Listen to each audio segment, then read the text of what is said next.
Christian Eucharist promises a lot and delivers very little.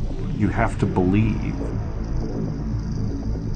Faith is not necessary to experience what psychedelics have to teach.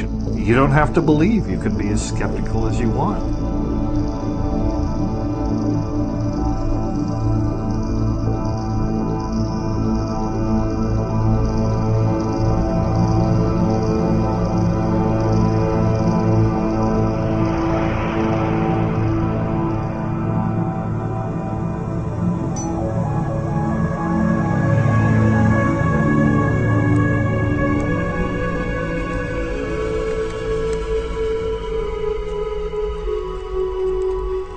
Famous ethnologist Merciliade called it the archaic techniques of ecstasy, and it certainly is archaic in the sense that it's probably our oldest religion, but it's much more than a religion. It's actually a set of practices for achieving altered states of consciousness, whether with the use of drugs or the use of other kinds of techniques like ecstatic drumming and sometimes self-flagellation, or sometimes, different types of, physical stress. But the basic idea of shamanism is to achieve an altered state of consciousness, and not simply to have the experience. The shaman actually uses the altered state to access a transpersonal realm, a realm of spirits or supernatural forces,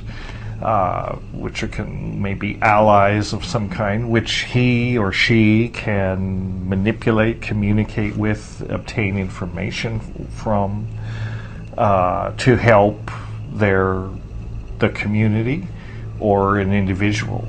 Shamans are medicine men, I guess, in Western parlance, and so shamanism is what shamans do. They beat drums, they take drugs, they dance, and they cure people, or they attempt to cure people. They interpret dreams, they find lost objects. It harkens back to a time when things like psychotherapy and medicine and magic and religion and all of these things weren't even, fully formed concepts. So the shaman kind of combines all of these roles of he's a priest and a doctor and a psychotherapist, and also often a poet and an artist, and someone that gives expression to the cultural myth of the culture. So he's and I keep saying he, and that's, it should be clear there are shamanesses as well, or women shaman. It's not a gender-specific kind of thing. But the figure of the shaman is a important spiritual figure in these non-traditional traditional societies, in these indigenous societies, respected and a little bit feared. Because the shaman is the odd person. The shaman is the person who is in direct contact with the transpersonal and is kind of the interface for the culture and the rest of the people. He or she is the person that gets to actually dialogue and travel in these realms. And they often use psychotropic plants to do this. Not invariably, but quite often. It's quite clear that different kinds of hallucinogenic plants and substances were used, including from the bufo toad. Peter first did some examination of this among the Olmec people. So this is before the classic Maya civilization, back around 1200 BC. And the bufo toad can be kind of a 5-MeO DMT can be extracted from the glands on the shoulder of the toad.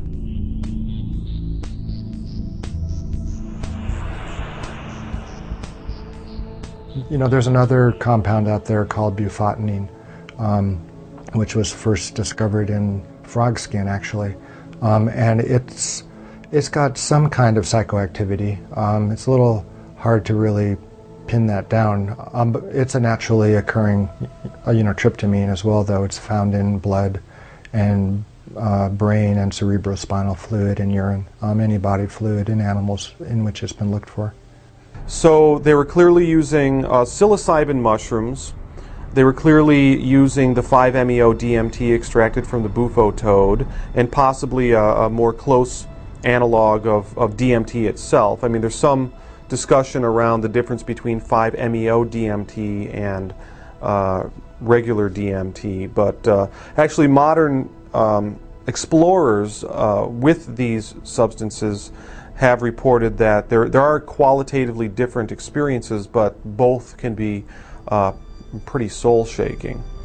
So I think within this context, then, you had a whole array of other hallucinogenic plants being used, the morning glory.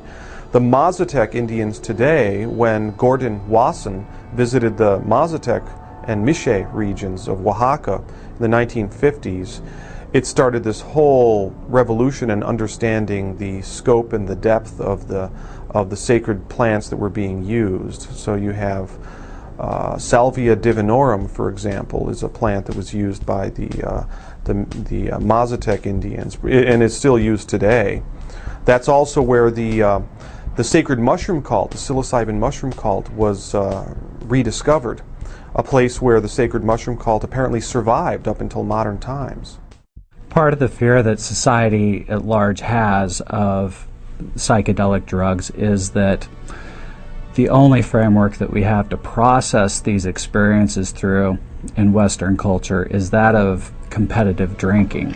Competitive drinking is sort of the standard that we use to measure what it's like to alter consciousness. And I think the shamanistic perspective or shamanistic worldview can give us a new perspective on how to process these experiences and show how valuable that they can be. The shamanic perspective essentially would say that drugs are not the ideal way to alter your consciousness, and you shouldn't alter your consciousness with any of these types of substances until you at least first master altering your consciousness through other means, such as the use of drums, dancing, paying attention to your dreams. There's all sorts of different ways of attaining altered states, through plants and drugs, through trance, meditation, hypnosis, drumming, starvation, fasting, exhaustive exercise, all kinds of things. And in terms of an entheogen, what I would define as an entheogen, I'm not fond of the term because it kind of requires that you have a belief in theos, which is God or divinity.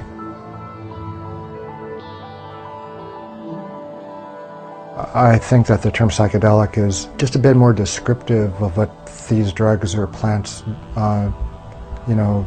do or what they manifest. Psychedelic means mind manifesting,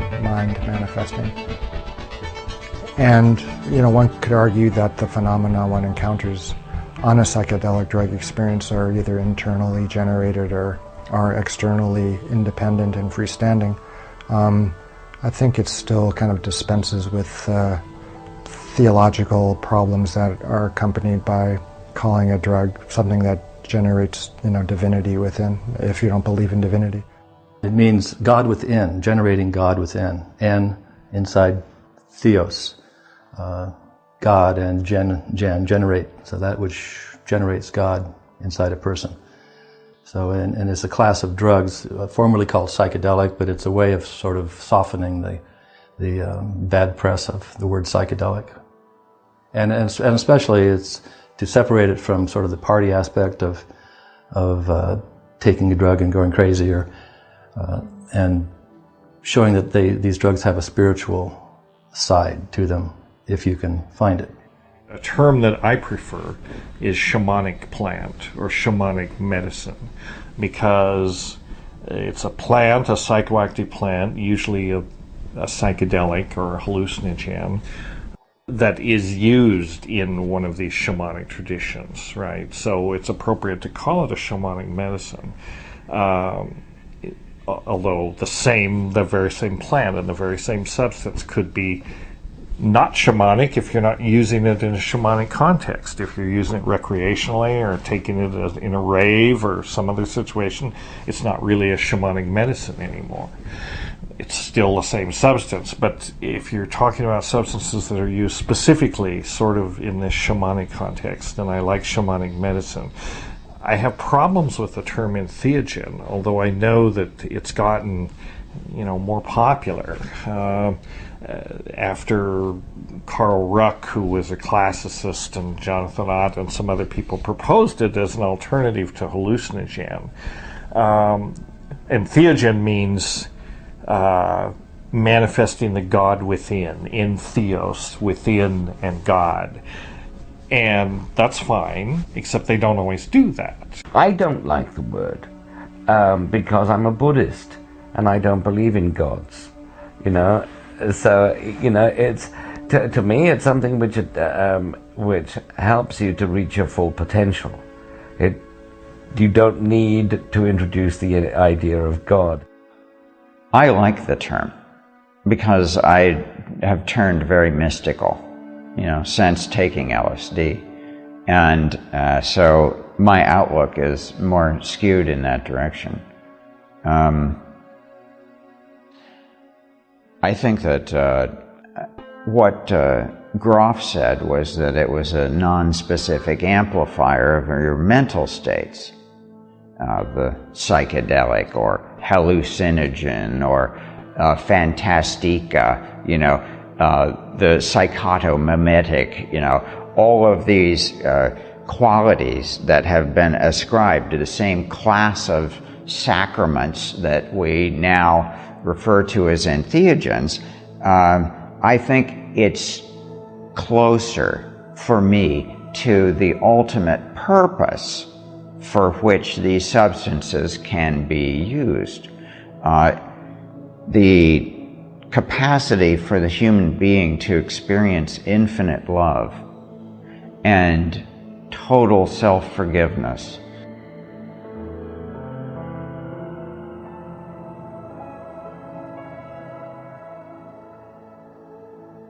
A sense of deep interconnectedness with the planet and with all people and with the cosmos, this plasticity of our identity and helping us to see into realms that perhaps are both ancient because they're the archetypal divine imagination, and they're ever fresh, because it is transcendental presence that is the creator, the artist, the cosmic artist, Entheogen. It means connecting with God.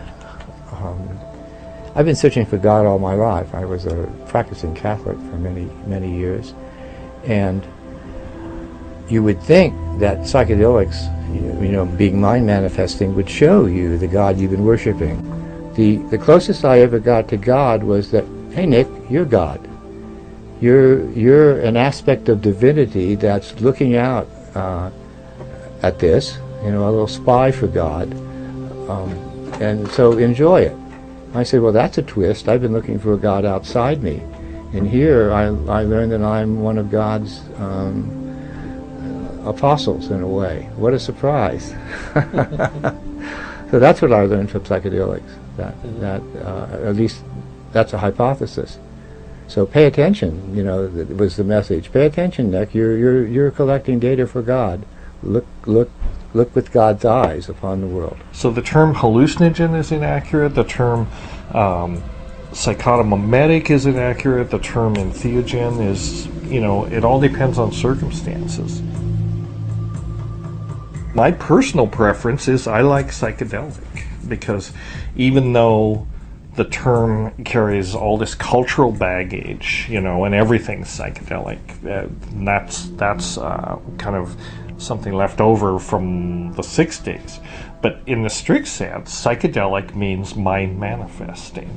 And I like the term because it leaves it open. I mean, these substances certainly manifest the mind in some aspect, and we don't have we don't have any argument with that. But how they manifest it, it depends on set and setting. And like these other terms, sort of are more specifically related to set and setting. And they also show how difficult it is to really linguistically kind of put this in a box, characterize what they do. Sometimes they're mystical, sometimes they're induce psychosis, sometimes they don't do much of anything at all, but they always manifest the mind in some way. So I like psychedelic if it could just be divorced from all the connotations that it's come to have in our culture.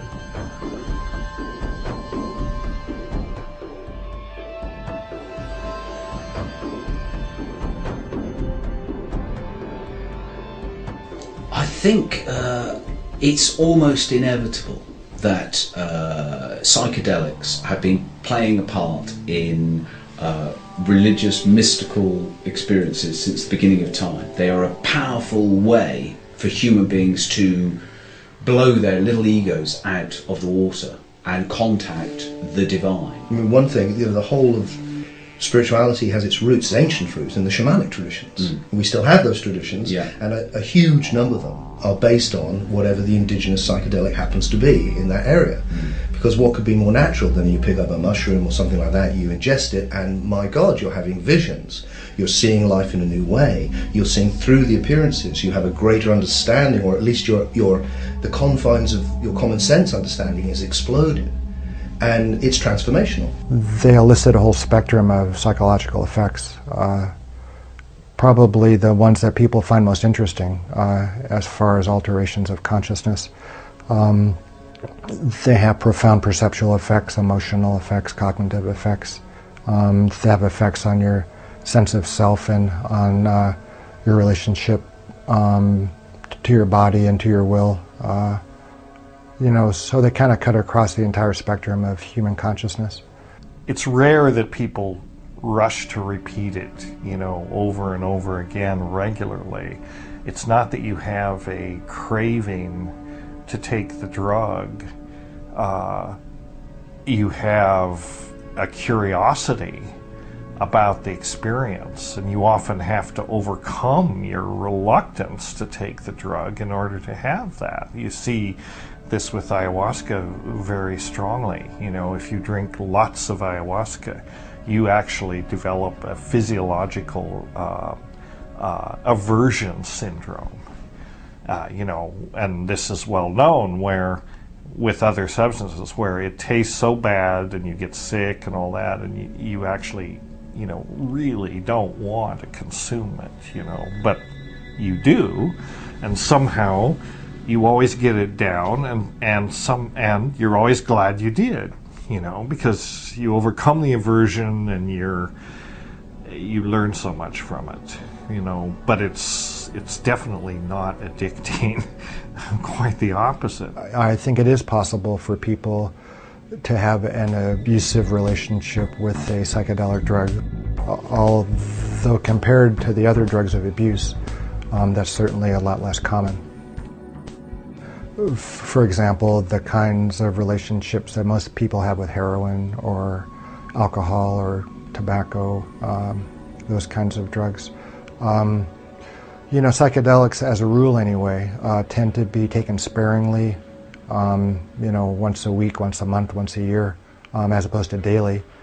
And in fact, in the case of most of the classical psychedelic drugs, like LSD, psilocybin, DMT, if you take them regularly, you quickly develop tolerance, and you stop responding, especially strongly after the second or third day that you take a psychedelic drug.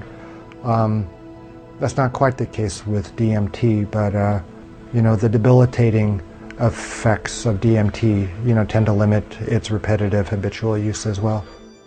No, there's no evidence that entheogens are addictive. I mean, ayahuasca or mushrooms or peyote are definitely, or iboga, are definitely not addictive substances. I mean, you can take them and not take them again for years. I mean, they can be a little bit psychologically addictive, like any experience. If somebody really loves it, they may want to go back and have the experience again and again.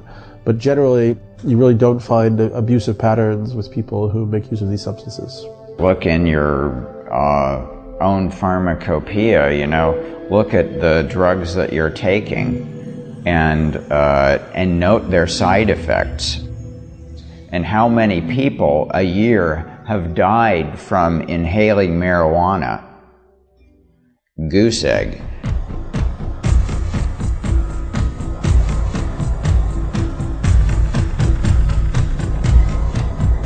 Now, look at how many people die from drinking alcohol. You know, you've got hundreds and thousands of people. You've got the people who are completely distraught over the alcohol addiction and things like this. It's countless billions of dollars and millions of lives. Or, you know, think of the people that get creamed when the drunk driver, you know, hurts someone.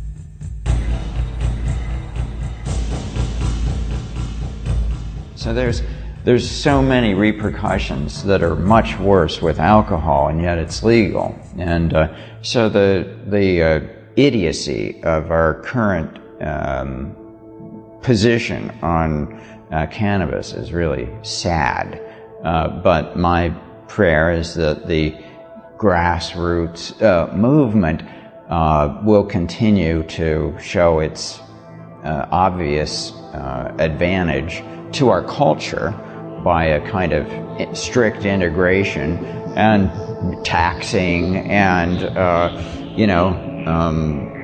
so making it a legally available substance, which I think would also make us a little more willing to note the importance of the entheogens, because in a sense it's a mild entheogen, cannabis.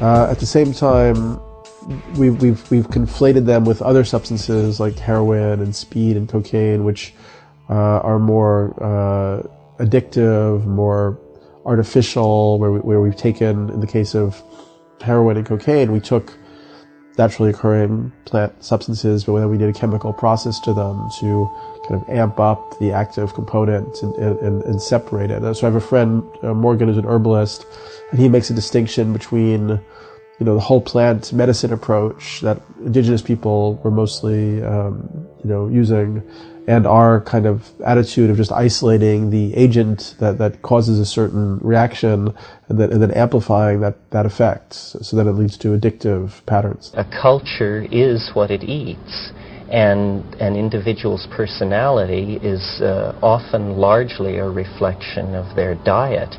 There has not been a human culture that did not bear upon it the stamp of its relationship to certain plants which altered the individual and mass psyche. We can think of numerous examples, the influence, for instance, of sugar on the growth of 19th century mercantilism, or the way in which the British manipulated opium policy in the Far East, or, as you mentioned, alcohol, which has always been the drug of choice in Western culture. Who can imagine modern industrial office culture without coffee? These are major drug dependencies that have placed their stamp on the lives of millions and millions of people. It's simply that we choose to linguistically define it in such a way that the effect is not something most people are cognizant of. It's funny that all of these things are lumped under one label, drugs. I come from a sort of a peasant family. Both my parents were farmers and were just immigrants, basically. And when my mother found out that I was in California, that I took drugs, it broke her heart.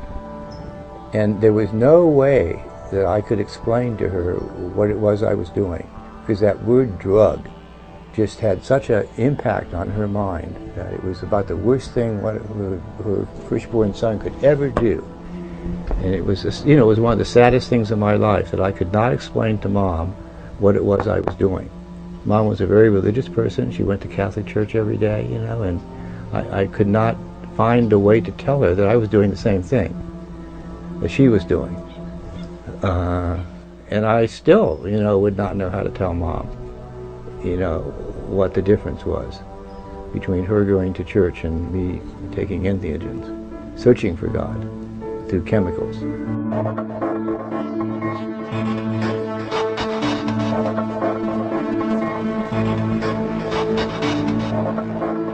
There's no such thing as a bad drug, right? Because a drug is just a drug. It's a substance with certain properties. It has no moral qualities. The only thing that has moral qualities is human behavior. And there is lots of bad human behavior with respect to drugs. And there's lots of bad human behavior with respect to all kinds of things, and good human behavior too. I mean, again, this comes back to, the context. So the whole war on drugs idea and the idea, it has nothing to do with protecting people from toxic substances. If that were the purpose of the war on drugs, tobacco and alcohol, would be prohibited tomorrow. And yet the structure of the law, not that prohibition would do any good, and I'm not advocating that, right? But if that were really the agenda for drug control, they would say, well, these are clearly the most harmful drugs. These are the ones that are killing the most people, so they should be strictly regulated. But in fact, the way the law is set up, the FDA is not even allowed to classify tobacco and alcohol as a drug.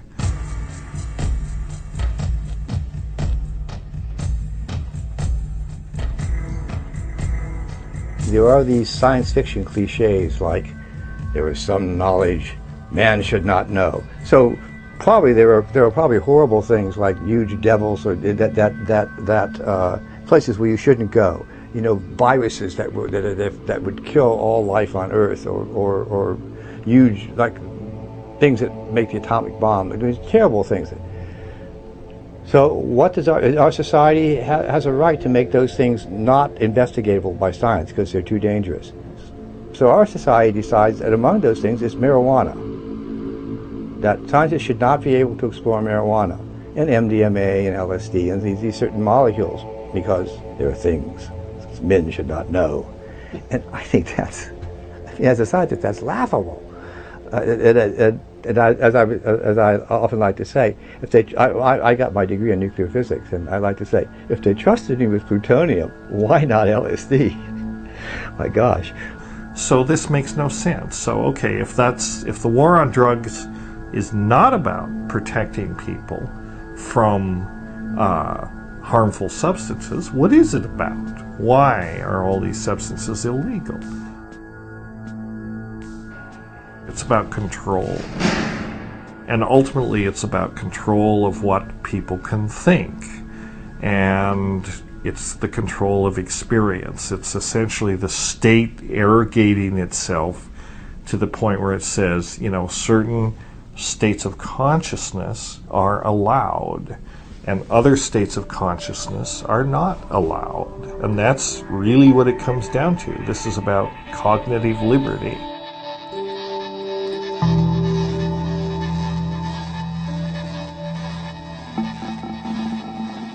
There are these, plants that have these molecules that humans may have used for thousands of years that produce visions and so on, and are often considered to be healing. In our cultures, we've demonized some of these substances and made them illegal, which I would consider to be unfortunate. It's the state saying, don't go there, because if you take this entheogen or you take this psychedelic, you're going to have funny ideas. And funny ideas are very dangerous, especially if they don't fit in with, what we're saying should be, kind of the accepted cultural zeitgeist. So that's the danger of psychedelics, is they actually cause people to question the cultural paradigms and say, well, you know, maybe this is not consistent with, you know, maybe the revelations of psychedelics are not consistent with what Hollywood and Wall Street and the government and Main Street and, you know, religions and all these institutions are dishing out. So the war on drugs is really a war on consciousness and who's allowed to think what. More importantly, I personally don't believe that anybody has the right to tell you what to do with your own body or what thoughts that you can think. That if you do not have the freedom to decide what happens to your own body and your own mind, then you really don't have freedom at its most basic, essential level.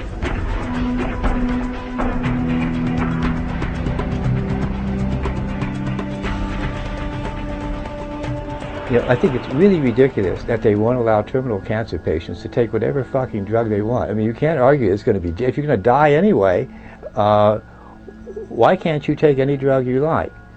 And the extension of that is, once you pass a certain age, I don't know quite what that age should be, you should be able to do anything you fucking want to your body without being prosecuted. So scientists and old people should have free access to any drugs they want. I think I qualify in both counts. So, but you know, our society is, I don't even think that's enlightened. I think that's common sense. An enlightened society would take a look at these drugs objectively and say which ones can help, promote, and do we want a society based on alcohol and cocaine, or do you want a society based on LSD, MDMA, ayahuasca? Which of the drugs we're going to promote? And our society's picked, for some reason, the absolute worst drugs to make as its standards.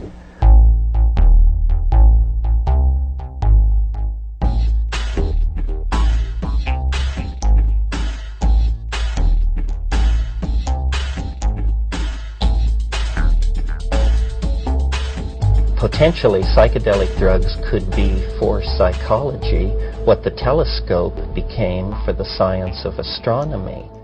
In the right set and setting, with the right kind of psychotherapy support or religious support or whatever the context of the support is, and most importantly, what the person's intention is when they take it. If they're an addict or an alcoholic, they can take ayahuasca, they can take peyote, they can take these substances, and it will definitely help them to get over that. And in the case of something like ibogaine, it's even more specific. I mean, there's other things going on with ibogaine that might interrupt the addiction syndrome on the physical level. For many people, actually, who were alcoholics and things like that, many have been cured by their use of psychedelics. So in some ways, it's the opposite of addiction. Entheogens actually are almost the opposite of an addicting drug, in that sometimes a person will only take an entheogen once and have a very powerful experience and actually be freed from some other addictions or habits that he or she might have. And in fact, in some ibogaine research, an African drug called ibogaine, people are being taken off of heroin and alcohol with some good success where other methods have failed.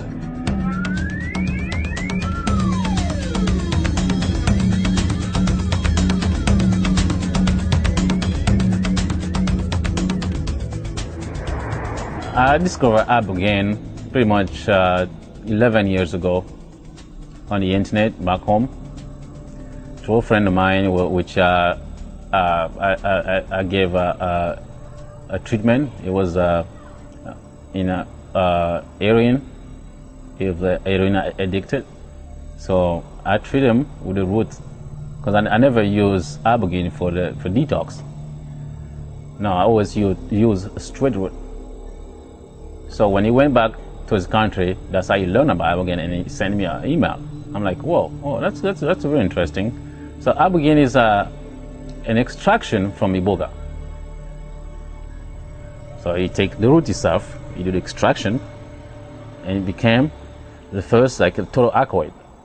And ibogaine is very effective at treating certain kinds of addiction, opiates, methamphetamines, cocaine, and alcohol. Ibogaine has 5 different therapies that we basically became aware in their use. One is an initiatory aspect, which is the psychospiritual, where you get into the deeping, dreaming aspects, but you have no active addiction in the body. The second is for physical healing, things like herpes, asthma, lung problems, blocked energies in the system, scar tissue.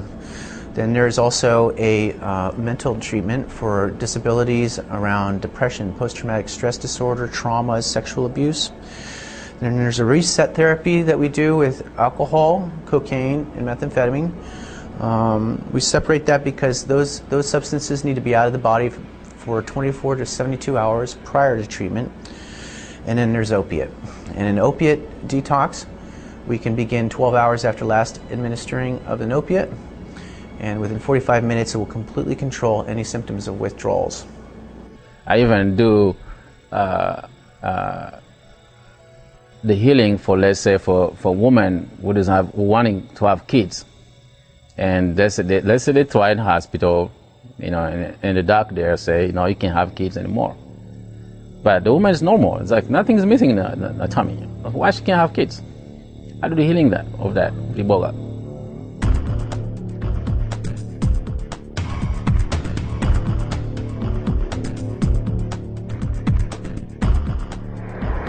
Something that's been discovered recently by Dr. Deborah Mash and others is that there is a new neurotransmitter created in the brain after taking ibogaine called noribogaine, and it can stay in your system for up to 4 months. And that's the substance that they theorize is continually working on your psyche to make that reduction of cravings stay in place, so that, you know, over the long term you have time to break out of that cycle of addiction and become a new person.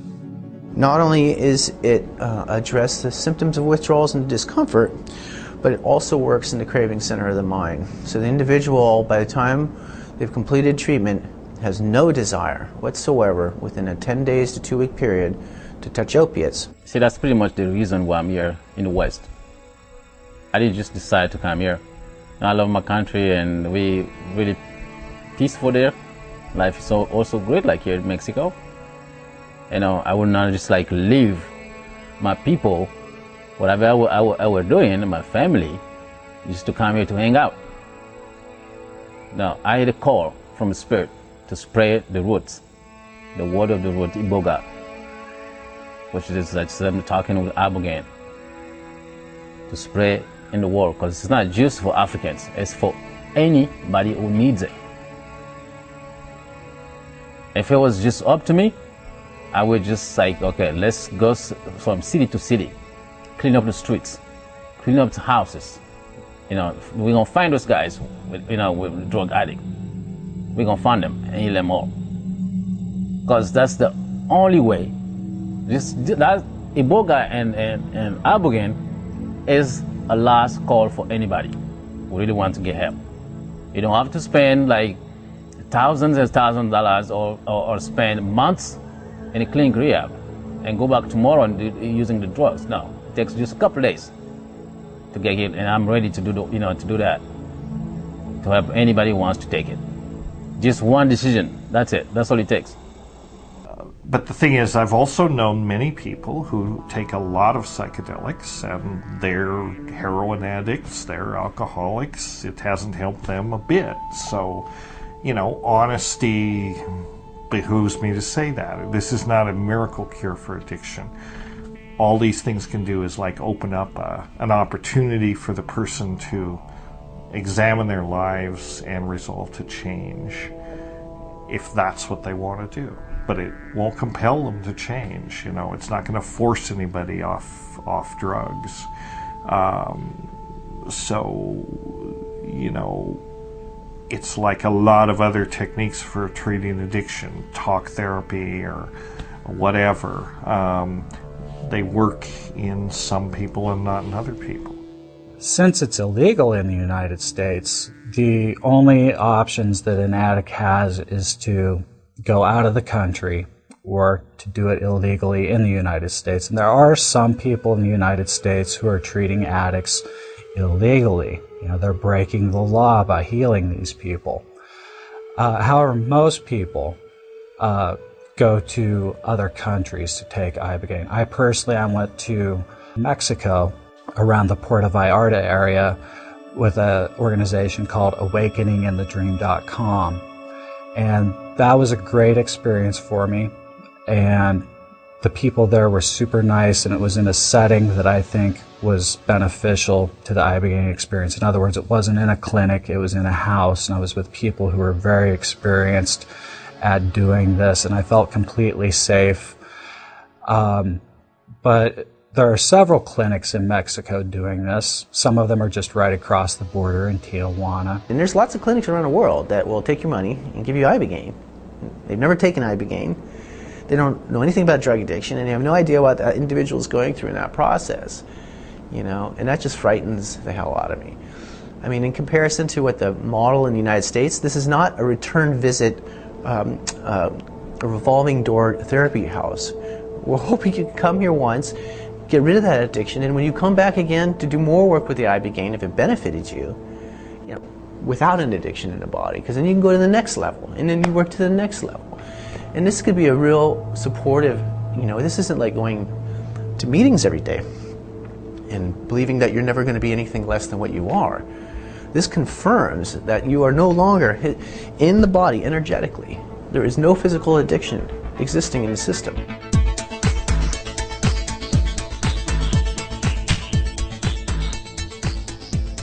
It enables them to release from the addictive need, actually. They found themselves after their trips without the desire for junk. And they were all shocked, you know, like, oh my God, this is you know, because they were like waiting for the other shoe to drop, but then they actually felt like, wow, I am not hooked, you know. So there was something immediately engaging about it. On the other hand, it was also very psychologically challenging to begin with. And, you know, it took one into a very deep inner world. Maybe you were going to face some of the shadows that has been part of your addictive process. This really sort of crosses over into the shamanic use of these things. I mean, the shaman is a person who learns through discipline to navigate in these realms. And this is the realm of, you know, he learns to pass through both ways, through the doors that the dead pass daily. I think that high doses of psychedelics or something like DMT is very close, probably. I mean, I've never had a near-death experience. I hope never to have one until I'm actually dying, you know. But people who have had them say that they're very similar to high doses of DMT. And there's even reason to think that the DMT, which our own bodies make, may be involved in the near-death experience, that, you know, in the state of stress on the mind and body that is produced when you're dying, it's not inconceivable that your brain releases a massive flood of DMT and you have this experience. But all this still is mostly within the realm of speculation. We still don't really know enough about the normal concentrations of DMT in the body and what situations increase it and in what sorts of conditions the levels are decreased.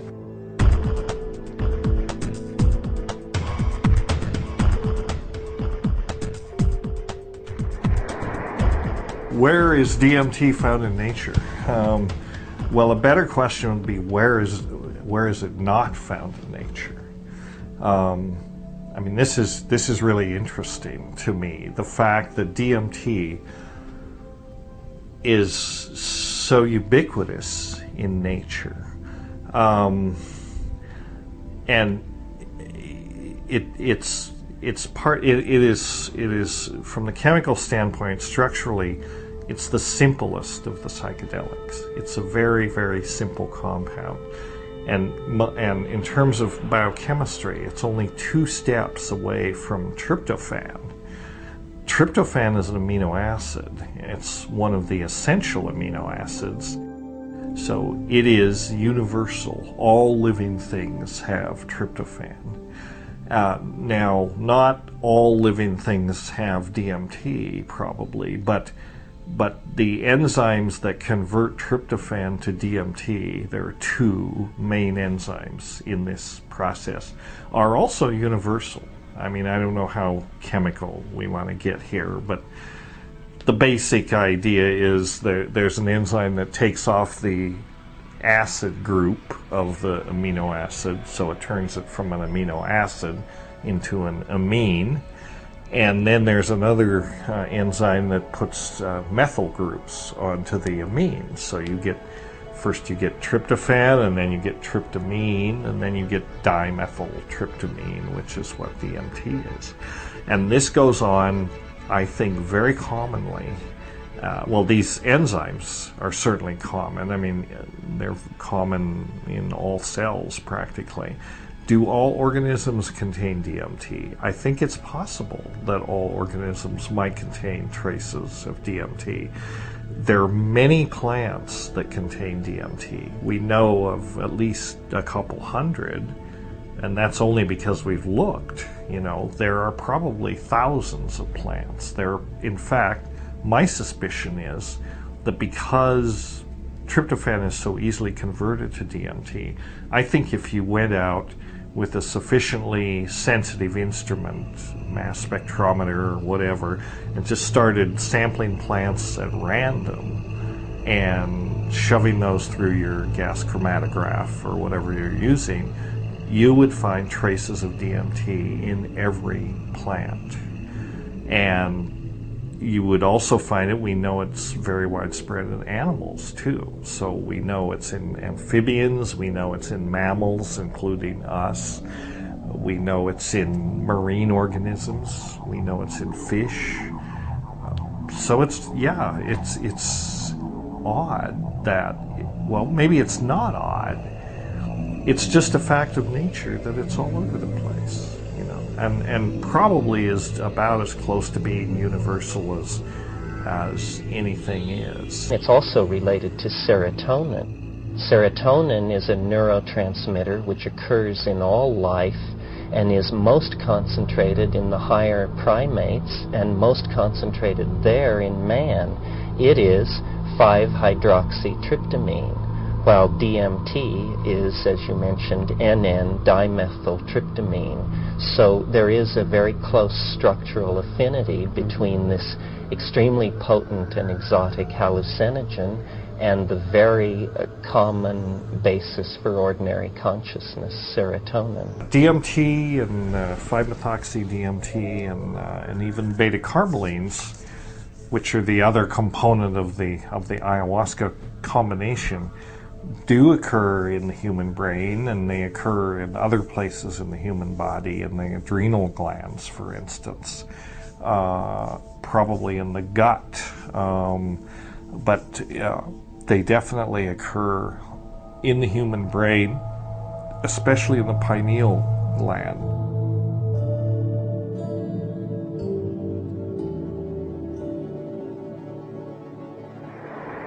There are other forms of DMT other than the smokable kind. In fact, those other forms are the more traditionally used forms of DMT, such as ayahuasca. Ayahuasca is remarkable because, as you probably know, it's combined from these 2 distinct plant species. Its 2 principal ingredients are themselves inactive except in the presence of each other. So what we have in the case of ayahuasca is an example of a highly evolved folk pharmacology, and how a discovery like this was ever made in the first place is one of the challenging questions that anthropologists have to deal with. After all, in a square mile of Amazonian rainforest, it is not unusual to encounter 50,000 distinct species of plants. How then did these so-called primitive or pre-literate people make the connection between the combining of the bark of one with the leaves of another, boiled and put through a number of procedures to produce an intense visionary hallucinogen? This is an extremely interesting and, to this day, unanswered question. It tastes horrible, by the way. It tastes, my version of what it tastes like is maybe 4-day-old espresso that someone had put out a cigarette in with a dash of lemon. And so you gag it down, and then after a while your mind starts to have a plasticity and an openness, and it remains that way for about 4 or 5 hours, which is can be quite beautiful. If you've seen any of the tapestries of the Inner Mind Cathedral in the DMT state, that extends it for hours. So it's kind of a shame not to take ayahuasca if you're going to do DMT, because geez, you can extend the journey to several hours. Well, DMT is a tryptamine, so is LSD. LSD is a laboratory invention. It's a chemical modification of an ergot alkaloid. But in terms of their pharmacology, they're quite similar. They both impact certain kinds of serotonin receptors in the brain, through which most people propose that these drugs have their effects. I would say the main difference is that DMT is quite short-acting and LSD is quite long-acting. But in terms of on the spectrum of effects, they're quite comparable in terms of the perceptual and emotional and the cognitive responses to consuming the drug or the compound. Also, DMT is a compound that is found in all kinds of animals and plants, and LSD isn't a natural product. It isn't found in the animal kingdom or the plant kingdom. In ayahuasca, the effects of DMT begin a lot slower, probably within a half hour, maybe an hour, and they peak in around 2 to 3 hours, and they're usually resolved between around 6 hours or so. So even though it's a slower effect, the quality of the response is the same. LSD was always a bit of a commitment, because you've got at least 8 hours that you're committed to this altered state. And so you have to arrange your life wisely to support that. And this is just a little more manageable, I think, in some ways. It's also very clean and very clear. And you don't feel any body load afterward. You feel uplifted. You feel like vitalized. You feel like you need less sleep, And you feel that you've addressed yourself on a deep level. A lot of deep issues came up for me. I've had experiences with ayahuasca and ibogaine. They've been very profound and important experiences in my life, and they've helped me, I feel, to grow on many levels. I've written about them extensively in my books, Breaking Open the Head, and 2012, The Return of Quetzalcoatl. I feel like they gave me insights into my personal psychology, visions about better paths to take. They kind of acted as kind of antidepressants that lifted my spirits up and made me see these other layers or possibilities of reality. So they've been very important experiences for me.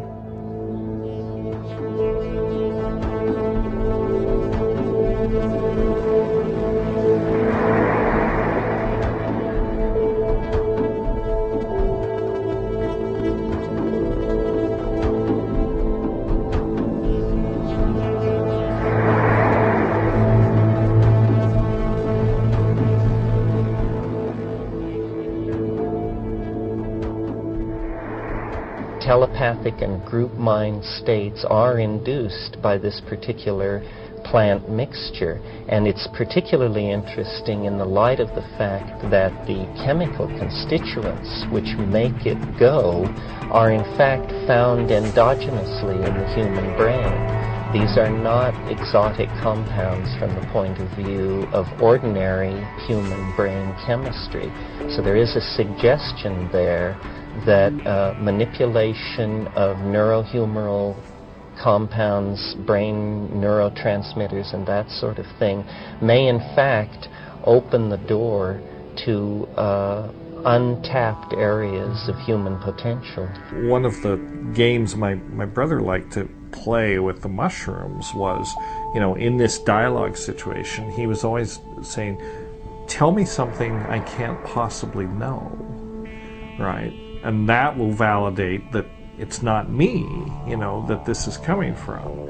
I don't know that he ever succeeded in getting it. It's very cagey, they're very tricky that way. It's, but occasionally they do seem to tell people things that they can't possibly know, or that they've never thought about in quite that way. Now it's come out, for example, that Crick's insight into the structure of DNA was assisted by LSD, and he reluctantly but finally admitted that was a big influence. And many computer scientists, Steve Jobs has said LSD's been very useful for his creativity.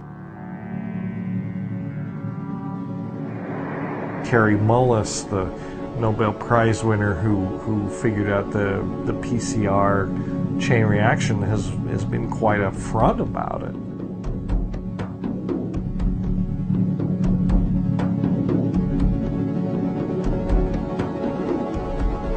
LSD gave him the ability to get down with the molecules and see what's happening. In some sense, there is a communication. In some sense, the question isn't even valid, because where do the boundaries between the self and the world exist? We're not really separate. I mean, we're part of this information field. And, this notion that consciousness, I do think that consciousness it's like a property of the continuum. It's like the old physicist concept of the ether or something.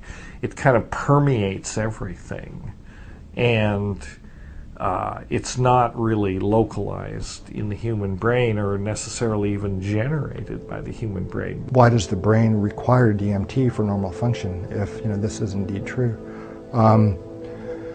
Yeah, and it's hard to say. I think that perhaps one of the functions of ordinary levels of DMT is kind of like a, kind of reality thermostat.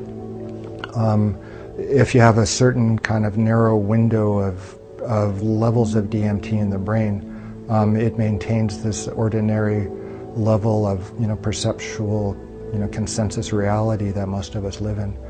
Kind of like the endomatrix in a way, as opposed to like an externally applied, psychological or, consciousness kind of matrix like in the movie. This is one that's internally generated. But it may be that the brain is a place where it becomes focused and concentrated. The brain may be as much a receiver of the signal as it is a generator of the signal.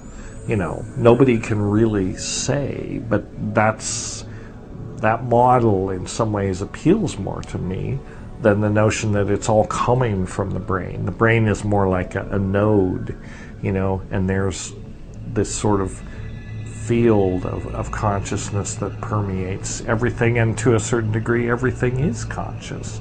I think of the shaman as entering into this net of being in the higher worlds, in the heaven worlds, and that's why I've personified the net of being, this painting behind us, as this continuum of heads interlocking infinitely in all directions, because that points to being as a continuum, as a network, in a sense, to an infinite realm.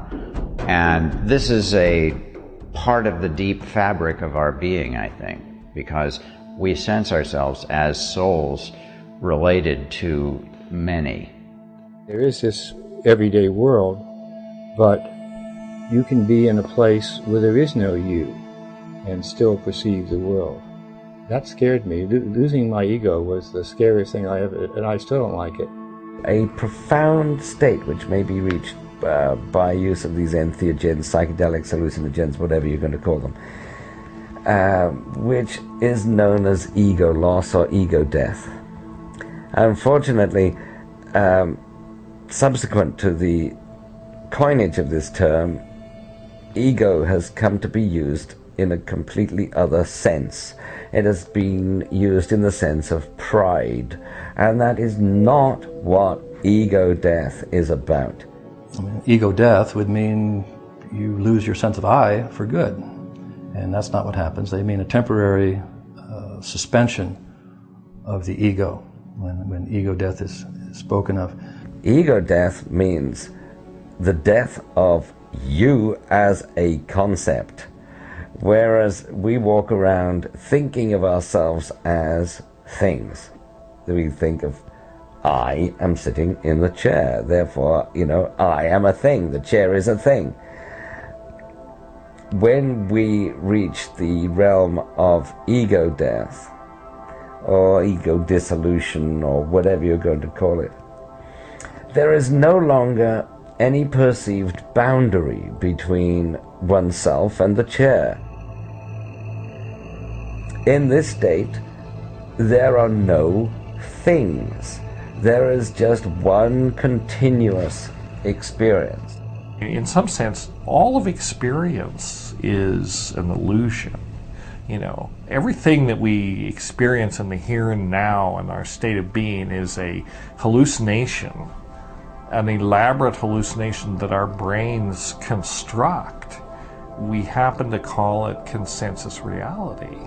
But it's still, physics tells us that, the picture of reality that we build so that we can navigate through the world and not step in front of buses and stuff like that and do all those, the world doesn't really look like this at all. The brain constructs a model of reality that more or less maps onto reality. It's good enough that we can survive. But we're focused in a kind of, constricted dimensional awareness of reality. And, for safety reasons mostly, and we don't necessarily want to know that we are actual one consciousness with all beings and things at all times. So, nevertheless, those dimensions are all open to our being. We have a complete freedom of the continuum of being. If we change the nature, we have the model and we have the real world out here and we have the sensory neural interface that's taking this information in, interpreting it, and giving us the model. If we change the nature of the sensory neural interface a little or a lot, if we substitute, say, DMT for serotonin, the model of the world that we get changes radically. And who's to say that that's any less valid than the model that, the brain constructs for, for everyday purposes? So this idea that,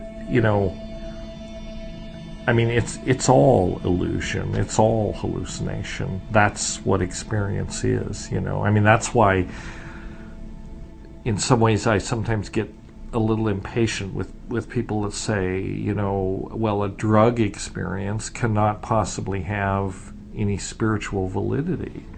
Well, I'm here to tell you that all experience is a drug experience. We're all on drugs all the time, largely because we're made of drugs, and that's what drives us. Experience is sort of the what issues out of this biochemical process of, all these neurotransmitters and hormones moving around our brain. It's drugs. We've gotten very stuck on the idea that we're conscious and sentient and, you know, intelligent and have knowledge, and that nothing else in the world of nature really is like that. But actually, you know, we're a very young experiment on the planet. We're a young species, and this plant world has been around for a really long time. The fungus world, even longer than that. And they've developed, you know, a symbiotic meshworks of species, interrelationship, very complicated diplomacy, interspecies diplomacy. And it may be that certain plants have been kind of anointed or given the role to be the diplomats and the teachers who work with the human species to help us to see if we can evolve to be less destructive before we sort of just lose our shit and top off the biosphere. Maybe the ubiquity of DMT is you know, signature of consciousness in nature, or nature sending a message to, you know, the big brain stupid primates, you know, wake up, look around, it's everywhere, you know, mind is everywhere. I think that their message is wake up, dummy, you know, before you kill us all here, on one hand. And the other hand, they're saying wake up to your own divinity. Wake up to your higher capacities. So they're talking to us every day, which is true. But no, we're not listening, because it's like when you get up in the morning, you go straight to work, you work after you know, your day, you get off, you go home, or you stop at the restaurant, eat a good meal, and you go home. That's it. You go to sleep. The next day you do the same thing. So to answer your question, herbs are spirits talking to us every day. Just be ready and to know what is it, what are they trying to tell me. I mean, you have these experiences and you seem to have a communication, right? And very often they present themselves as an intelligence, something outside yourself, you know, and you're communicating with it. You're having a dialogue or some feeling of, you know, an other that you're interacting with. Whether it is a illusion or not, it's hard to. It's really hard to know.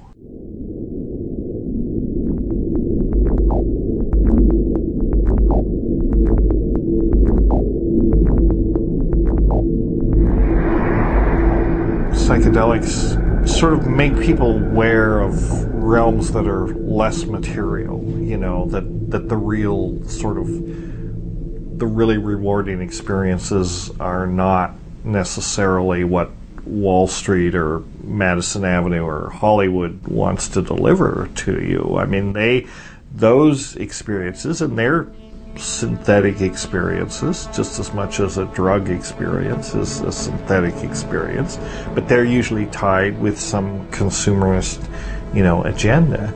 And I mean, this is part of the sort of the inconsistent attitude of society. I mean, they meaning, I don't know, the corporate hegemony or whatever. I mean, they want people to be addicted to things. They want people to consume things. They're not necessarily to drugs, but drugs will do. I mean, they want people to drink and smoke and all these things, you know, and they want people to be addicted to their cars and computers and TV and all that. So, you know, a lot of what it's about is kind of keeping people entertained and focused on these sort of corporately massaged, corporately created versions of reality.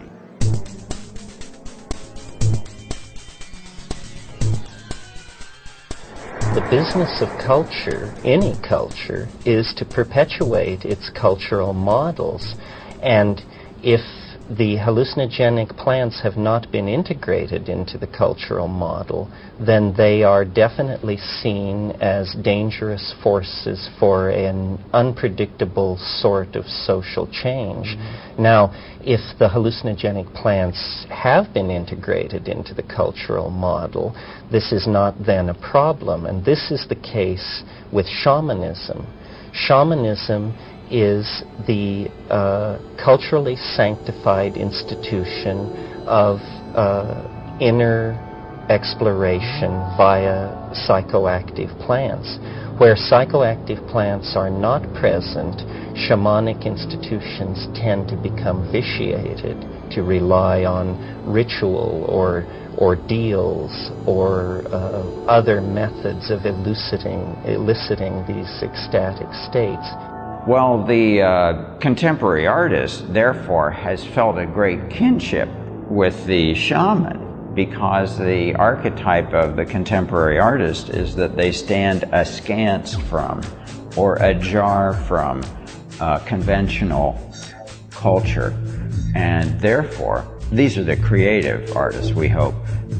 Therefore, they contribute a different perspective on ourselves, and something that we can learn from. And I think that that's part of the role of sacred art, ultimately, is to show us a higher model of what we can be, so that we're pulled toward our highest potential, rather than having our negative or materialist sense reinforced. We get that through a lot of our other materialist and very rational culture. Entheogens are inherently threatening to the culture. I mean, that's, I think, one reason that they're brutally suppressed, both when capitalist cultures or dominant cultures come on indigenous cultures. You know, they're usually bringing another religion, an outside religion, Christianity or whatever, usually incompatible with the indigenous practices. So that's the first thing to go, and the first thing to be attacked, and along with that goes the knowledge of these plants. The church was concerned that the magic of the witches be seen as real, number one, and number two, entirely caused by the agency of the devil himself. And so the church downplayed the operational role that plants had in inducing these states, because, after all, if the devil cannot lead you astray without the use of plants, why, what kind of devil is it? So in our own historical tradition, there is a curious blindness to the efficacy of hallucinogenic plants. You know, it is possible that as the visionary experience becomes more acceptable in our contemporary postmodern culture, more and more people may gravitate to those types of experience. And at the same time, we can already see that the traditional religious structures are in a lot of trouble. They're causing a lot of trouble in the world. It probably would be beneficial for there to be a kind of consciousness evolution out of fundamentalist belief systems. And you know, I think that the shamanic experience might be helpful in that evolutionary process. As institutions, what they have in common is they discourage individual thought, and they discourage critical thinking, and they discourage questioning. They encourage that, okay, here's a body of beliefs or cultural norms or, you know, a largely accepted beliefs, and you're just supposed to accept it. You know, don't ask questions, sit down and shut up. You know, accept it and integrate it and be a good, you know, citizen, consumer, whatever the role is decided. Entheogens are inherently threatening because they enable people, or sometimes they compel people, to reject that. You know, and say, well, maybe there's more to life than you know, working in a cubicle for some faceless corporation so I can not have health insurance and die sick and, without a pension and, and just spend my time with that. Maybe it encourages people to, look for different purposes in life than that. And so that's really, I think, what's going on. The problem with the psychedelics is that they dissolve cultural programming and hence inherently have a political charge about them. And actually that's the weakness, of what I'm sort of beginning to call the death culture, and these things then actually become, in a sense, our own bioweapons, or if we're on the other side of this divide, then these plants, especially the plants, become very dangerous in this context. They're trying to suppress them, but you can't suppress them, and they're ways of changing hearts and minds, so they are definitely very, very dangerous. But they can be used in a creative way to counteract kind of the toxic message that the mainstream culture puts out. I put a lot of time into making sacred art in order to download the shamanic and entheogenic and meditative and just grace and dream and shamanic journey and all of these kinds of modes of and highly rational thinking about philosophically what are the implications of the worldview that I'm expressing and things like that. Because for me, the artist perhaps at their best could be, I love that word, scintilla. Terence always used, could be the scintilla of evolving consciousness, as we all can be, but they could express it visually.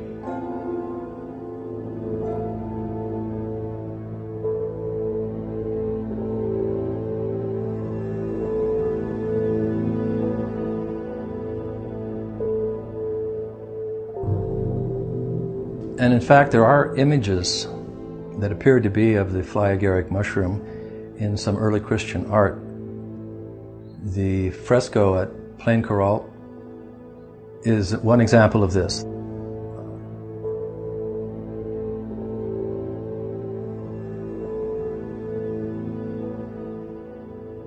And it appears to be Adam and Eve standing next to this big fly-agaric mushroom that has sprouts coming off of it. It's not depicted in exactly the way a fly-agaric grows, but the stalk is there in the cap of the mushroom, and it has white flecks on top. It looks very much like an Amanita muscaria mushroom. Now, this has been debated by art scholars, saying that no, this is just the style that was used, a figurative style to paint, a way to paint trees.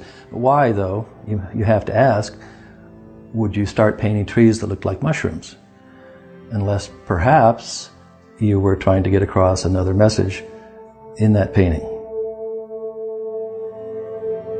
In the ceiling of the Hildesheim Cathedral in Germany, painted I think in 1100, this era,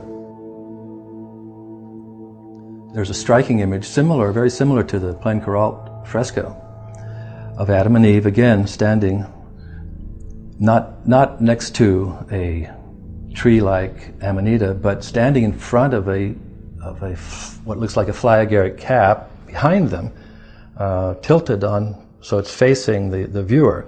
So it's round like this, and Adam and Eve are standing in front of it.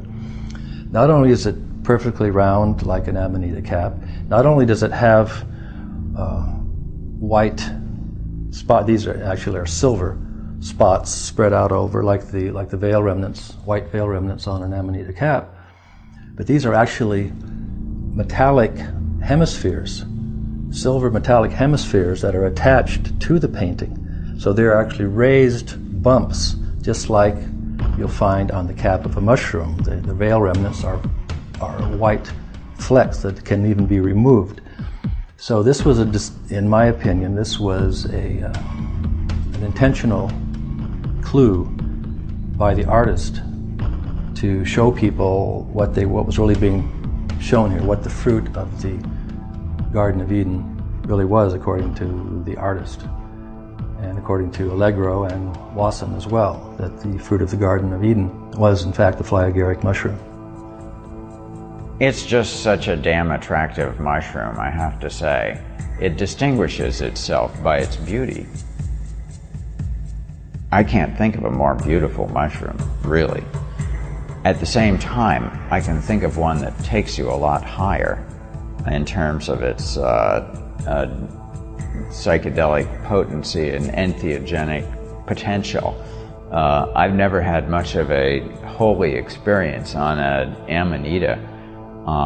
It was slightly more of a deliriant and a body wank than something that would elevate you to the heavenly spheres, It's the iconic mushroom, in a sense. I mean, it's the archetypal mushroom that goes way, way back to at least the Paleolithic. We know that Siberian shamanism is where the whole thing is thought to have originated, and that was a lot of that constellated around Amanita.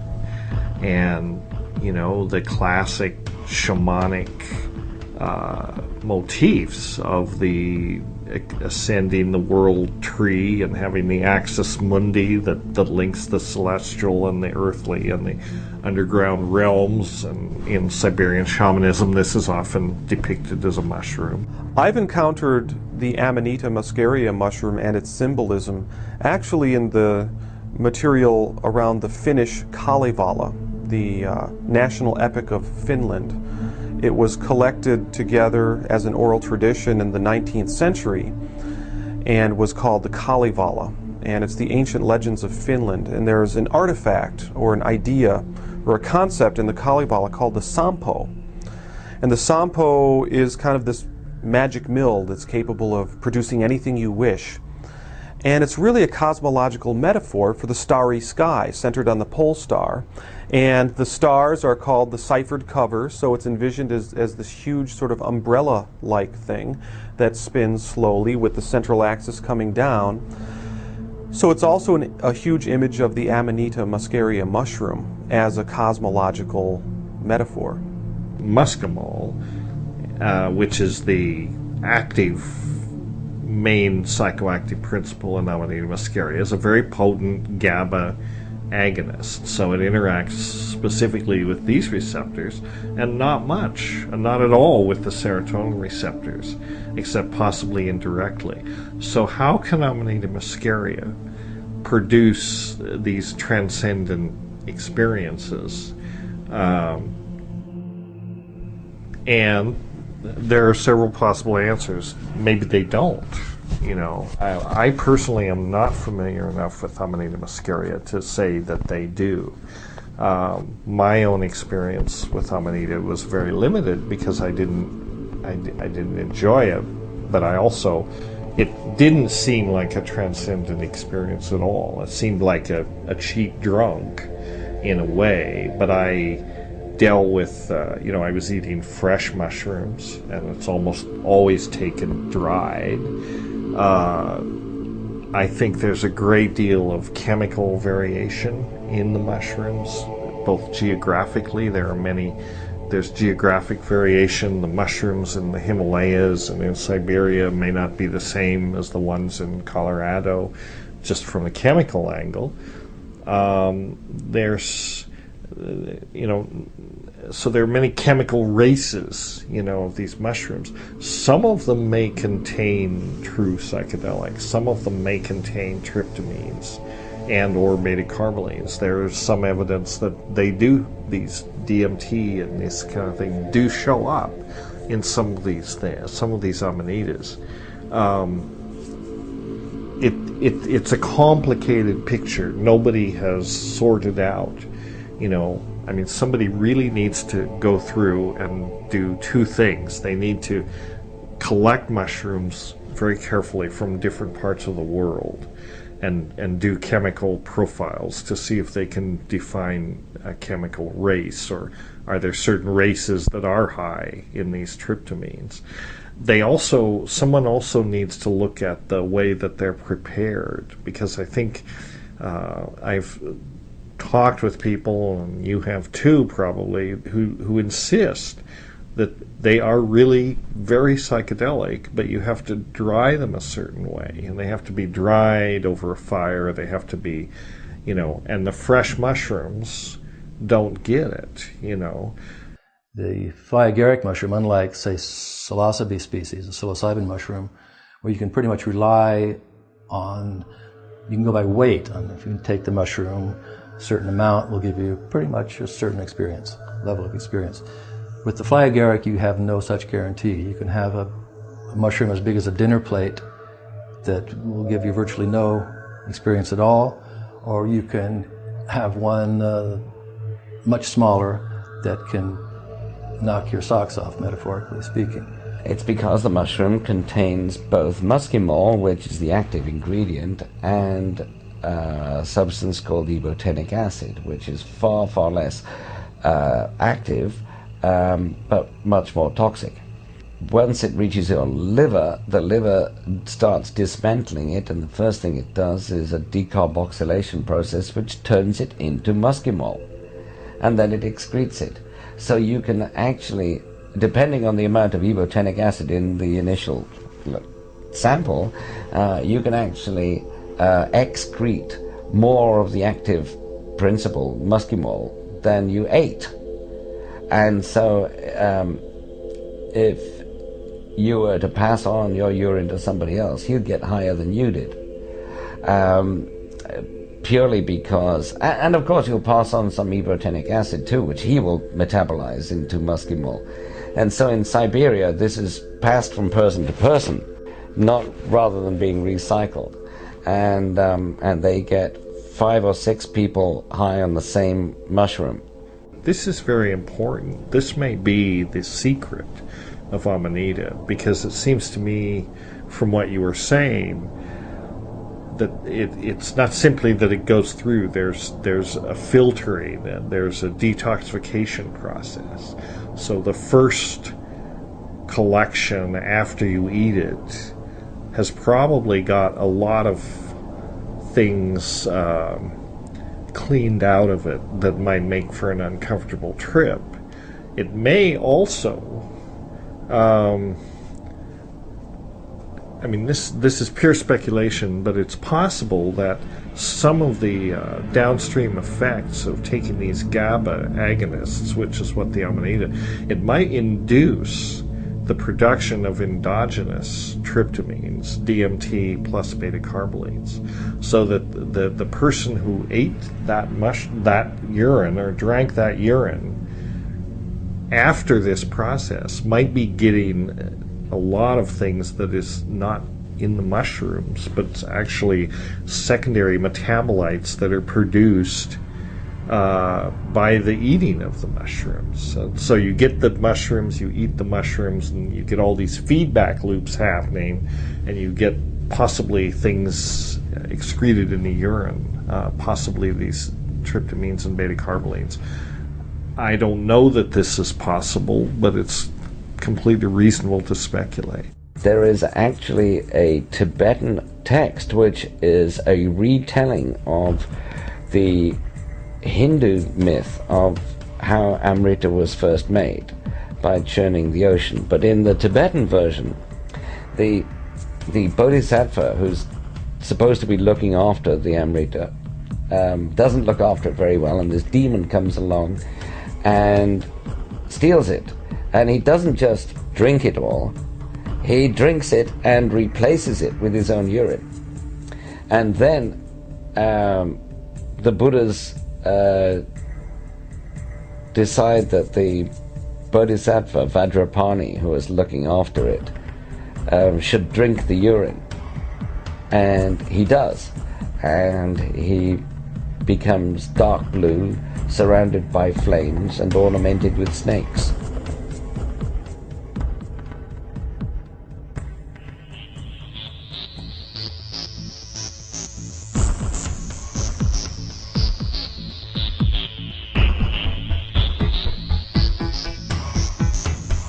stepping out.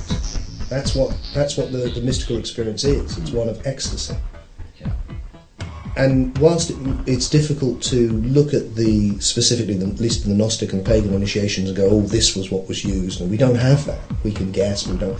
What we do know is that an initiation, well, first of all, the word, certainly in the Greek word that gets used, doesn't mean, like our word, the start of something.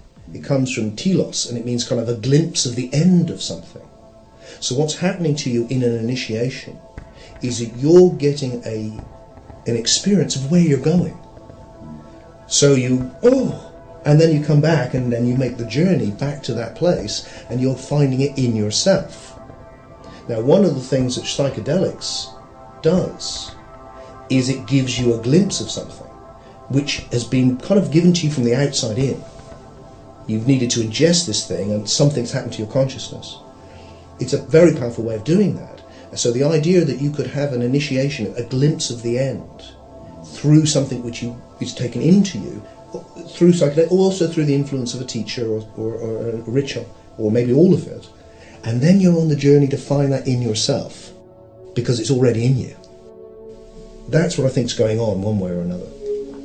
It may be the case that there were mystery traditions that made use of psychedelics, and so, we've lost track in our official history of what that use was and what went on. We don't know what they were doing in Egypt. We don't know what the Jews were doing in Sinai. So there's a lot of kind of alternative archaeology and anthropology, which sort of tries to work through these possibilities. And it may be that early Christianity had aspects of a mushroom cult, that may have appeared in these artworks, which definitely are, some of them really are very suggestive of mushrooms.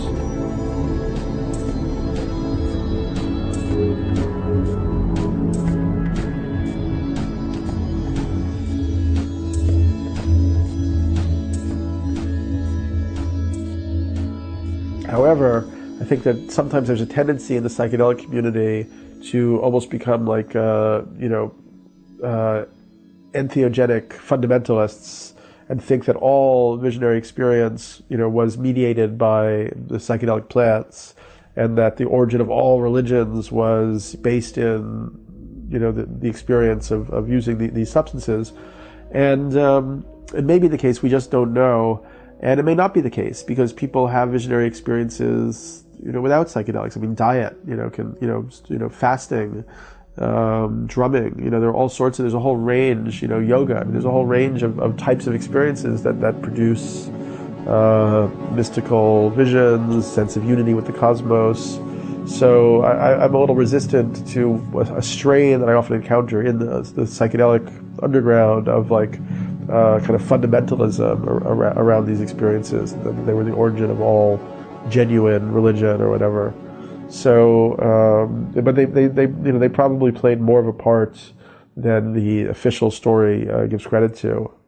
When religions come in contact with a real mystery, with a really numinous thing, they don't like that, because numinous things are inherently dangerous and threatening, and a lot of religion has to do with controlling people, and there needs to be a distance between God or the numinous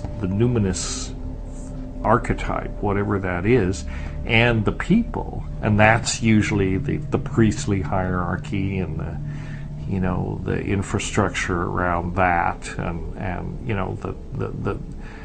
the sort of infrastructure that filters the message. One of the things that stood out in my research in Christianity was the use of the Eucharist. That is, going back to the Last Supper and Jesus' purported words at the time when he dipped the bread and said, "This is my body, eat it and have life in you. Unless you eat this, you will not have life in you. This is my blood," and he handed the cup of supposed wine and said, this is my blood, and unless you drink this blood, you will not have life in you. Unless you eat my body and drink my blood, you will not have life in you. And this is stressed over and over, especially in John, the book of John, in the New Testament. So what could this mean? What is this all mere symbol?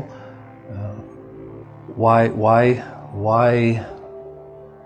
degrade, ostensibly degrade a high spiritual experience by likening it to eating the flesh and blood of another human being? That seems counterintuitive and completely beside the point, unless these were symbols for something else, for another substance.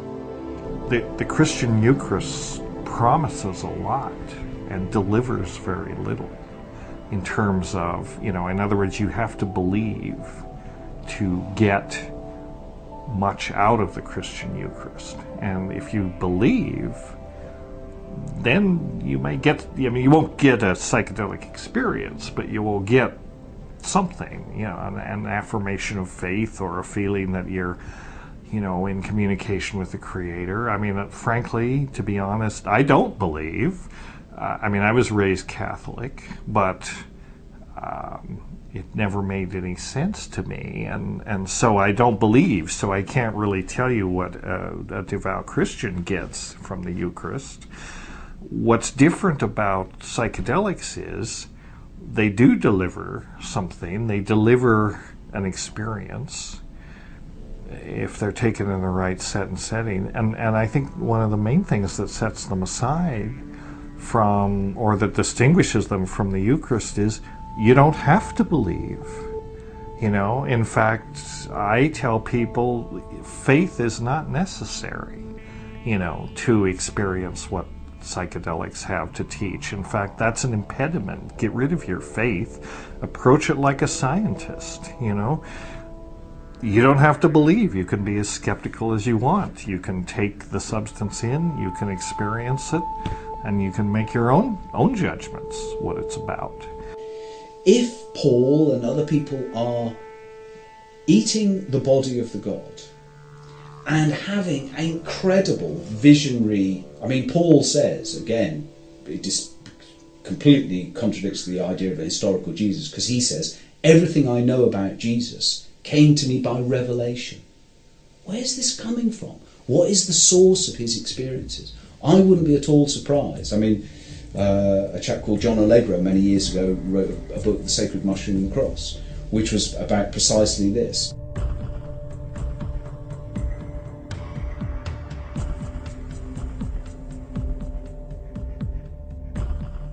He believes that the cultic meal of sharing the book was people getting together and eating some psychoactive substance together and having revelations of the Holy Spirit, what have you. So I'm open to any investigations and whatever evidence comes up. I think it's, through personal experience myself, one of the most powerful ways to, Aldous Huxley himself, when in is it Heaven and Hell? Doors of Perception. Doors of Perception. When he looks at the bamboo chair, I think it is, and he says, I suddenly, and this is a man who spent his entire life writing about the religious traditions of the world, the mystical traditions of the world, but he never actually had an experience. And here he was on mescaline, I believe, looking at this chair suffused with light, and he says, here all these words that people had used before, like grace and all these suddenly I was having that experience.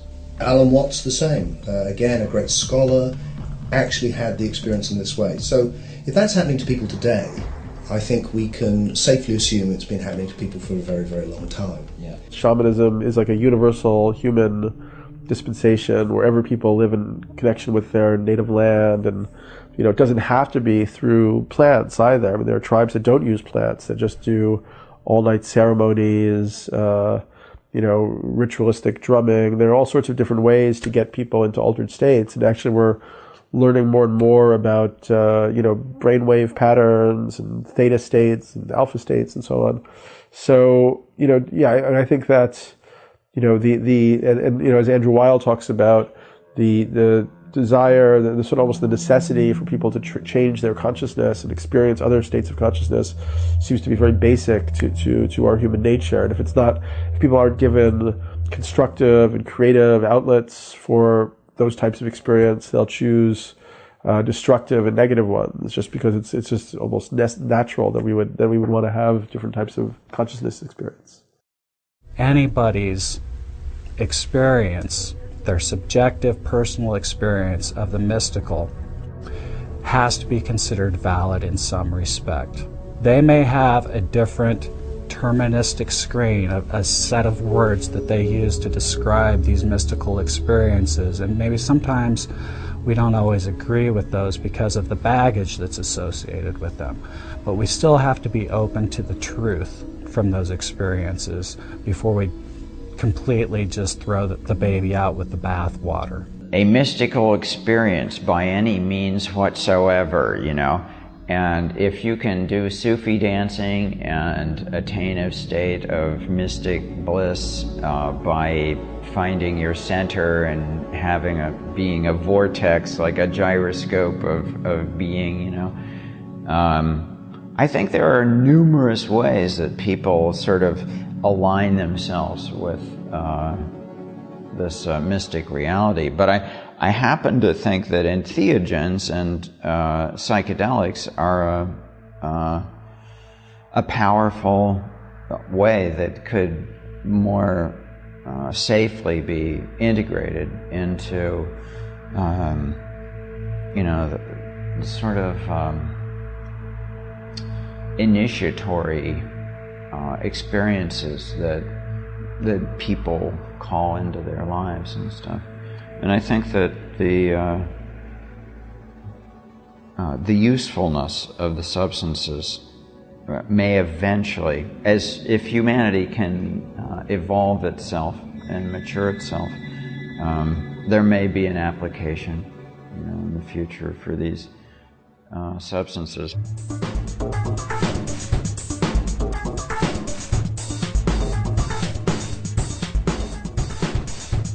And it's that ability to take what works and leave behind. That's what the evolution of culture is. But you don't abandon the past, all the beautiful music and the buildings and the traditions. We just see it differently. When the Spanish Inquisition got to the New World and they found these Aztecs, you know, eating mushrooms and having a jolly old time and having these ecstatic experiences and all that, I mean, as if that wasn't bad enough, but then they were calling it the flesh of the gods. Teonanacatl was the Aztec term for the mushrooms, which meant flesh of the gods. And this just enraged the clerics, and they just, you know, this was like so blasphemous, it couldn't be tolerated. And so they really, you know, reacted more brutally than they might have otherwise reacted to try to suppress this thing, because, you know, they just couldn't have this kind of thing. The parallels were too striking. And their Eucharist didn't do much, and the Aztec Eucharist, you know, delivered big time. So that was another reason why it had to be suppressed. With the communion, where you take the wine and the bread, it works for people because it's done in a ritual context. People do have profound experiences, but I think very often, certainly over time, you know, it's a bit of a letdown, really. What is probably the case originally is that the wine would have been suffused with something, and also that the bread itself, there's a psychedelic fungi.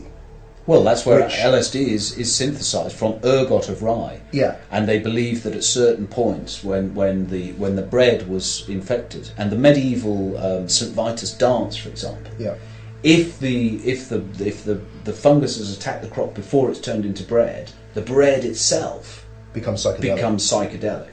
And there were many eruptions in the Middle Ages, in particularly damp summers, when the ergot would flourish, when people would go kind of crazy. If Jesus, say, were a shaman or a hierophant, which in the Greek term is what he was, a revealer of the mysteries, and he had a mystery, he said, I have a mystery, and he reveals his mystery to whom he chooses. Well, so he acted like a shaman, and perhaps even a higher stage higher than a shaman, because shamans aren't necessarily spiritual, in my understanding, and often aren't. But Jesus Jesus' mission was intensely spiritual, and he wanted to take people to heaven. Because he said, where I go, you will go also. The things I do, you will do also, and greater things even than I do. So, the fact that you could take this mushroom, this flesh and blood-like mushroom, and ascend to a heaven of light and love and bliss makes a very literal connection for me to Christianity and to this secret message that I think Jesus was handing out, not to the mass, not to the masses, but to the inner circle. And this is the problem with the ancient pagan mysteries in general. They were mysteries. Everybody who participated was sworn to secrecy. And what's incredible, the mysteries of Eleusis were celebrated for 1,000 years in the Greek world. Many people, Roman emperors, Cicero, Seneca, all the greats, were initiates. None of them broke their oath and told us what happened. But we know that initiates drank a drink before they began on the sacred way to Eleusis, which was a painful purgatorial process. They were beaten by people with rods. It was meant to be a visceral, physical experience, and I feel that it was certainly heightened by fasting. So whatever, if they did take anything, then we know that would have been intensified, because it always is when you fast beforehand. Archaeologists have found opium pipes at Eleusis, so we've got enough hints to know. And the ancients were master pharmacopists. They knew all of the intoxicating, and as Tim says, it came out of the shamanic tradition. In the heart of the Greek mysteries, the cradle of Western civilization, there was the Eleusinian mystery cult, and you had the enactment of I guess Demeter and Persephone and all this going into the underworld, and then at the height of this maybe 6-day ceremony or something, they took a psychedelic, which they called the kykeon. There is an illustration. It's used on Robert Graves's Greek myths, which is one Maenad, who were the female followers of Dionysus, holding up a mushroom. Yeah. So there are numerous hints that this was going on. I wouldn't be at all surprised if it's... I'd go further. I'd say I'd be surprised if it wasn't true. Yeah. What we can't say, and the reason that Peter and I haven't pushed it in our research, is because if you're coming out and saying, look, Jesus doesn't exist, it's such a confronting thing for most people that we've tried to keep to everything we can absolutely meticulously back up. But here is another possibility which others have looked into much more deeply than we have, and yet really, it would be such a surprise to see such a powerfully transformative process going on that didn't draw on this in some way, because they didn't have the same taboos which we've now got around changing consciousness. Yeah. And now you can look at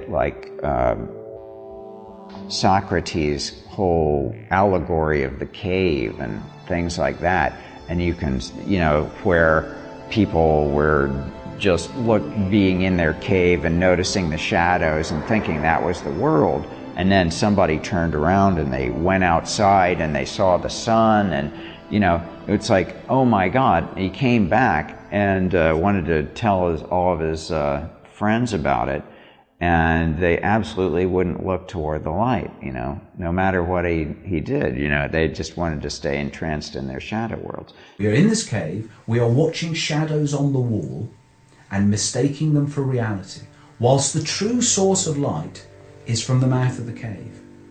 And Plato even says, what would happen if a wise person came from the sunlight into the cave and said to people, look, you're just looking at shadows, this is not the real world? And then he says they would probably kill him. So they say basically that's what happens with the mystic, and they've seen the light in a sense, and they're trying to tell their brothers and sisters, about the reality of their own sort of higher dimensions. The way to understand religion is you've gone from a powerfully transformative event where you would take these psychoactives in a ritual context, probably alongside some sort of ritual death, and your state of consciousness utterly transformed.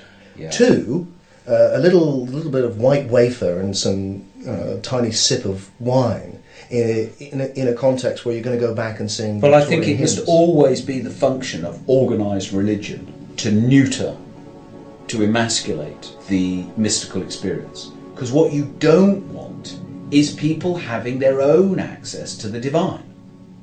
So if people are taking a divine and then having their own personal act, they don't need you. What the whole point of organised religion is to mediate the divine. They are the intermediaries between you and God. That's the way organised religion works. So it must always, and I think it happened in Hinduism with Soma. We were looking at the fly agaric mushroom, at which Gordon Wasson believed was the Soma. But at any rate, whatever Soma is, and I don't believe it's the Muskimo, I really don't. I believe it's more like psilocybin, or Steve Hager has even said it's cannabis. You know, if you read about it, it's like obviously cannabis. So at any rate, it was some kind of psychedelic, and it was a way for them to basically make contact with the divine. The ninth mandala of the Rig Veda is entirely devoted to singing the praises of Soma, and yet we do not know what Soma is or was.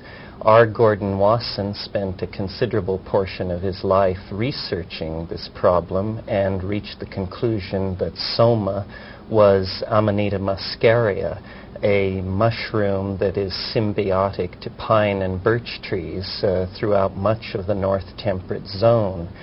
However, scholars have cast doubt on his identification of Soma.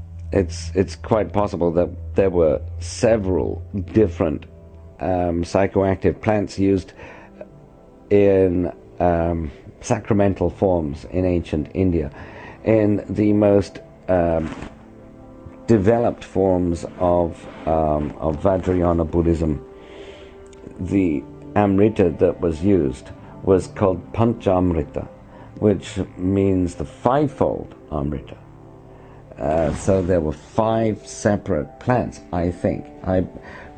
In the literature, in the scriptures, we're told of 5 different meats: horse, cow, dog, elephant, and man, the great meat. But I believe that these were different plants, and that when you had the fivefold elixir to drink, and you also ate in ritual context, ate a bite of each of the 5 meats, I think that was really drinking a concoction of 5 different plants and eating a little of the raw plant. And I believe that they were all different psychoactives. Some sort of plant substance was prepared and ingested by a priesthood who then used the ecstatic experience induced by that plant as the basis for all of their metaphysical and philosophical speculations on the nature of the universe. If you read the Rig Veda, all the Vedic hymns, out of 1,000, I think 990 are hymns to Soma. It is the blood of the gods, it's the vision of eternity, it's the white gleaming swan of eternity. It's like, but now in Hindu culture, Soma is just a milky drink. And I think the same process has gone on. People have realised if you want to actually control people, you have to shut down their access. And it's certainly what happened with Gnosticism. Gnosticism said, no, God is in you. Like Paul said, Christ is in you. That's fatal for organised religion, because then everybody can have their own personal relationship with Christ. Why do I need to go to church to experience Christ? I can do it on my own.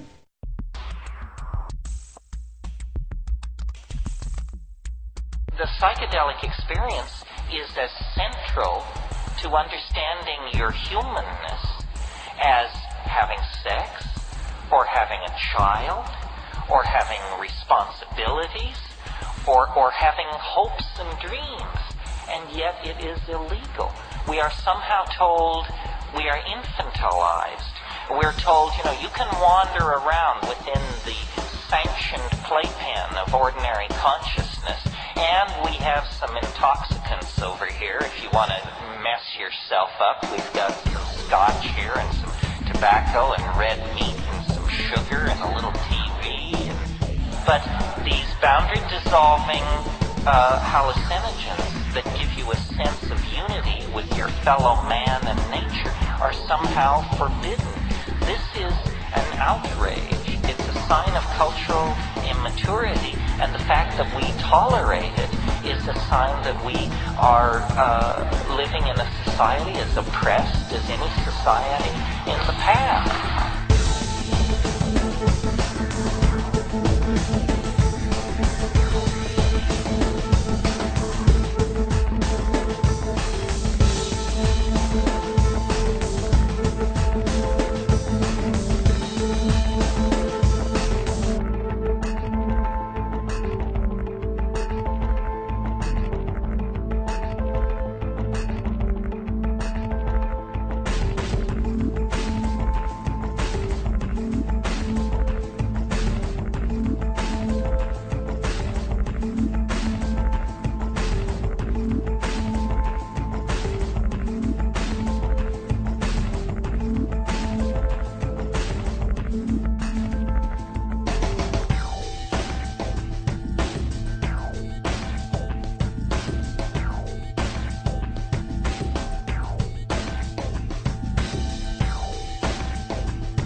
Thanks.